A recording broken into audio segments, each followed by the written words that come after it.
am with Jill Green in Phoenix, Arizona, and we are going to see another beautiful garden. Now, how did you get interested in doing this?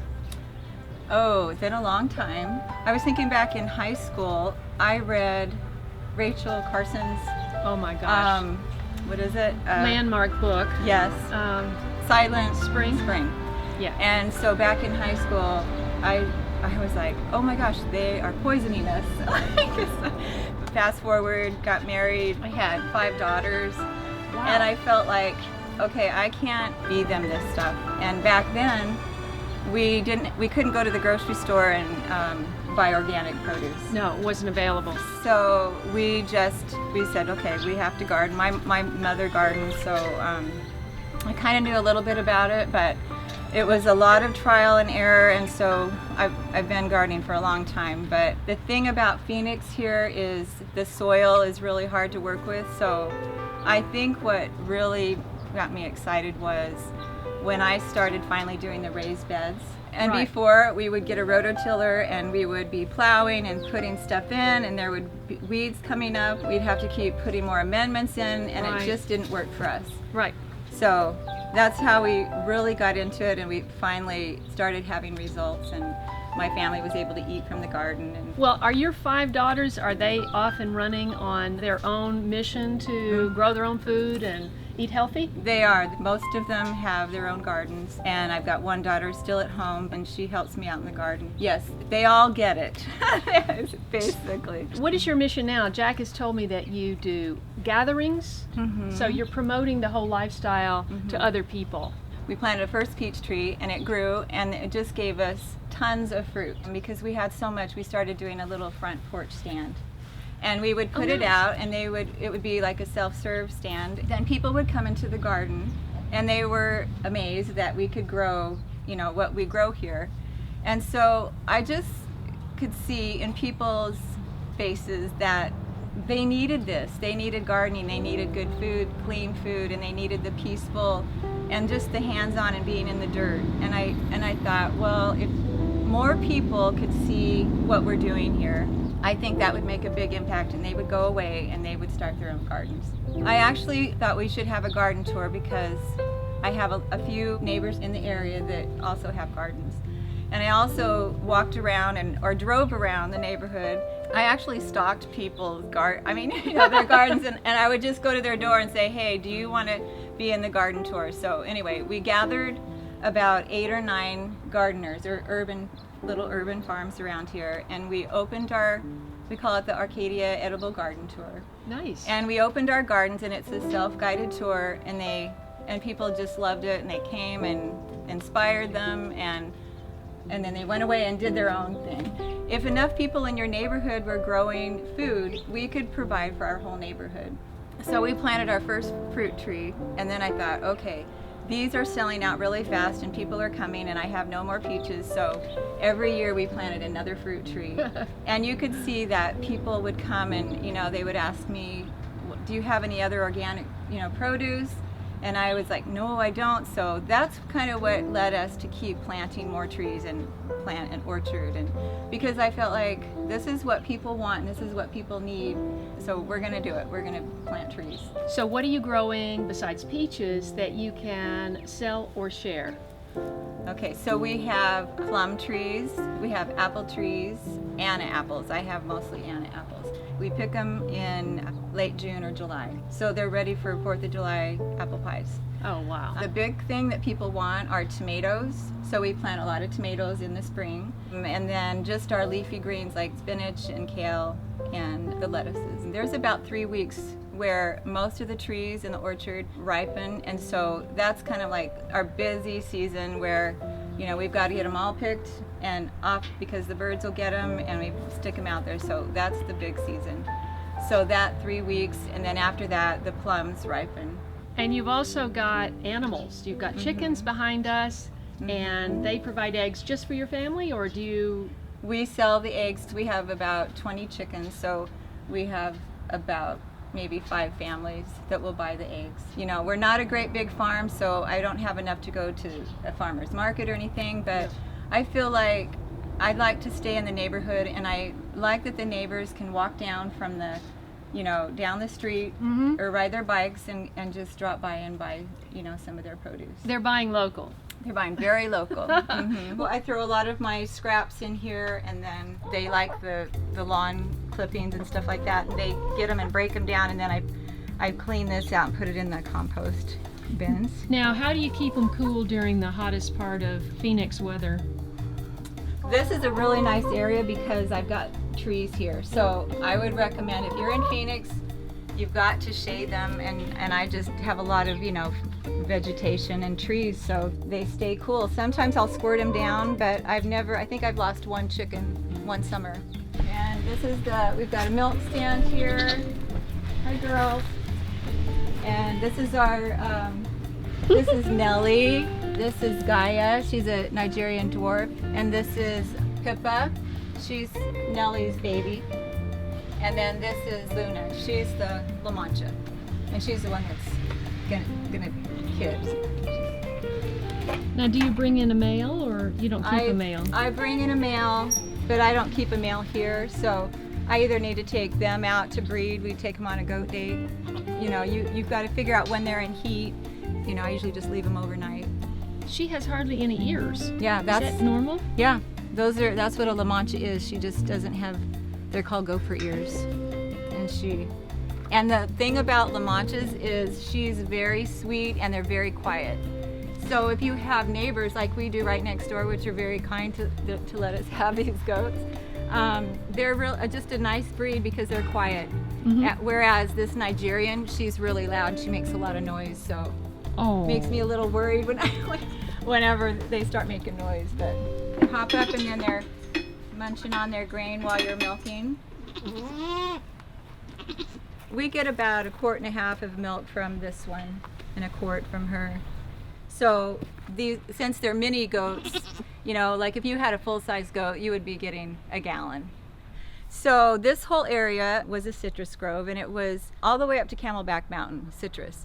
Lemons, oranges, and grapefruit, and I'm pretty sure that Sunkist owned some of this property. So now we're lucky enough, the people that live in this area, to have flood irrigation. Because of the orchards, they had a way to flood and water the orchards. So now we're lucky enough to get I think it's twice a month, we get about 12 inches deep irrigation that floods our orchards. We open the gate up in the front, and it floods down a little canal, and then it comes up, and we've got berms here that help us control the water, and then it floods the whole area up here. We'll shut this down to flood this area, and then as soon as that's filled up, and just remember that you cannot leave your irrigation because it'll flood your house. These have been here for a long time. So then we'll just open this up, and there's a little pipe that goes through, and it goes out this way. And there's another pipe back here, and it goes back and it leads back to the orchard. On the raised beds, we drill holes in the bottom, all along the bottom. And then the water gets to about up right to here. And then it just soaks in, and it soaks in from the bottom, which is really nice. We do have soaker hoses for in between our irrigation, but you know, it just gets that nice, good soaking that the plants love. Tell me about this netting, because I think it's the same thing I use. This is wedding tool. You know, you can usually get it for like 99 cents a yard. At a fabric store. And I just put this on to protect it. We have a lot of birds around here, and we have the moths that lay their eggs. And as soon as I plant, I put this on because I don't know how they know, but they know to come lay their eggs. It just keeps all the critters off and stuff. So I like to plant really densely. I'll maybe get some transplants and put on, and I plant right on either side of the soaker hose. So I'll usually plant seeds on one side, and then I'll put maybe some transplants on the other side. But it's really nice because your little seeds are right against that, you know, water, and keeps them nice and moist. So these I found at Home Depot, and they're, I think, in the concrete department, and they're 7 or 8 feet long. So you'll just take your wire cutters and cut them in half, and then stick them in. And they're we used to use different pipe, and it was just a pain. So these are just nice and light, and you know, you can't see them very well, so then you just cover them up like little babies. Keep the birds and stuff off of them. The idea with backyard orchard culture is when you plant your I always tell people it's better to plant a fruit tree. You get so much, even before you start your garden, if you're moving into a new property, get some fruit trees. But the idea is to plant your fruit tree and then keep it small enough, because fruit trees are so vigorous, especially growing, especially peach trees. They'll double in a year. So with my orchard over here, I just make sure that I keep my trees pruned down. Well, some of them are out of control right now, but that's what you don't want to do. You want to just keep your tree pruned to about 6 feet high, 6 or 8 feet, and you just have to keep it constantly pruned. And then that way you have control over covering it. You can pick them easier and the birds don't get them. And then you don't have such a big space. You don't need such a big space like commercial people do to have a fruit tree. You're still going to get plenty of fruit. You're going to get it small. Yes, you're going to get tons of fruit. And so I just tell people, don't think that you cannot have you have room for a fruit tree, because you do. You can keep it whatever. You can make a hedge out of it. You can keep it small as you want, or let it get big, but we don't encourage that. So yeah, just keep it pruned. It's all about you keeping it pruned to the right size that you like. So my orchard over here, in the spring when the trees are dormant, I have to come in, and it's a lot of work, and I have to bring all those trees down, prune them down to almost half of what they are now. All of those will come down, and within that year they'll grow back up. They'll grow another 4 feet. So that must have a lot to do with the flood irrigation, though, that deep watering they get. I'm sure it helps. I don't think I would have this many trees if I didn't have the flood irrigation. But yeah, they need nice deep soaking, nice deep watering to like 4 feet deep. Now I want to show you my husband's bees. They're really his bees. Okay. All right. Okay, let's go. These are the boxes that they come in when you order a queen, and you order the whole hive, and the queen is in here, but this is how it comes, and so you just get this and you put these, this is filled with bees, and then you put these in your hive. So those are the boxes. So, and we've had bees for about, I think it's been 2 years. So we've done a couple of harvests. It's pretty warm over here, but you can see, so these are the hives. And we actually harvested, it's about a week and a half ago, and then we get the beeswax, and we cleaned off the honeycomb, where you put the wax back, and then they clean it off. So they're picking all the little honey from that and taking it back in. Be kind of careful. So if they notice you though, and you're in their flight path, they might bump into you, and then they'll tilt around. This is a David Austin roses, my favorite roses, and I just want you, Kaye, to smell this rose. Okay. Awesome. Wow, that is stunning. Is this fully open, or is this just getting going? It's almost open.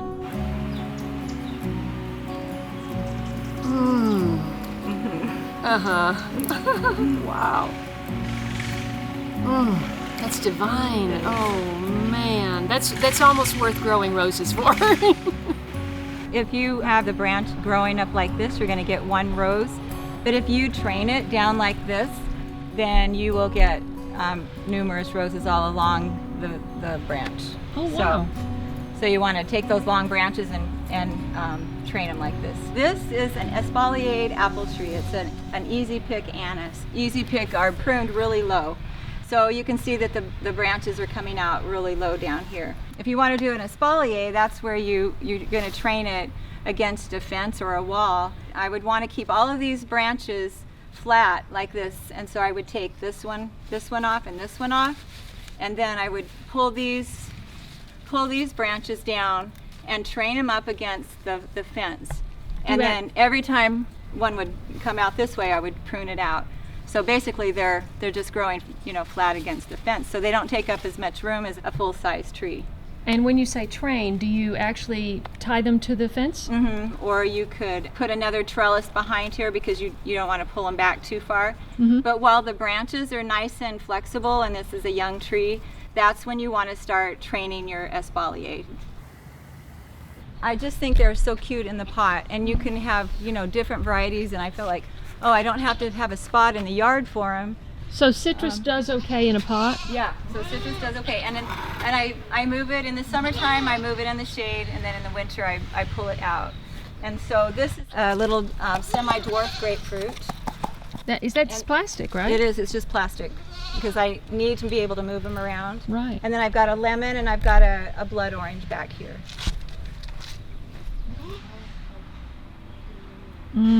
Can't wait to try this. We always have to taste something before we leave these wonderful gardens. And she's got a whole basket of pears, so we're going to have a slice of pear. Okay, so these are kefir pears. Kefir. And so they're an Asian pear. And so when you pick them, they're hard like an apple. They're not like a, you know, soft, juicy pear. Okay. Okay, wait a sec. Okay, let's try that. Okay. So they're a little different than, you know, the other pears. Crispy.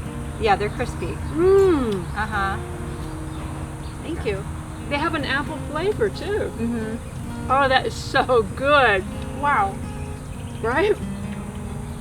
What's your next event here? My next event is, it will be the Arcadia Edible Garden Tour, and it'll be in the spring. So we have to go around and we call it gathering our gardeners and get our other local urban farms, make sure they're on board with us, and then we just have another big tour, and it's just like a party. And it's usually in April or May. And it'll be either the first week in May or late April. So if you're in the area, check her Facebook page, Sweet Life Garden, and she'll have all the information about the tour coming up in the spring. Right? Right. Okay, Yeah, awesome. exactly. Hope to see you there. So this is a huge effort. It is. Obviously, a lot of it is a labor of love because now It you're is. committed to the whole idea. But what keeps you going? I mean, in the morning, you have to get up and milk your goats. But beyond that, what drives you to keep doing all of this outreach? Oh, I think it's just to inspire people and to teach them, and it's just the fact that you can see people's faces and they light up when they walk into your garden, and I just think it's, you know, so important to share with our community, and the more we can teach and inspire, that's what it's all about. And I think just come together with all the gardeners and, you know, and just reach out to people. That's what keeps me going right now. I can still do it. That's your reward. But yes. Right, right. And the good food, the way it tastes, the way it looks, the way it smells, it brings me joy. Yeah. That's awesome.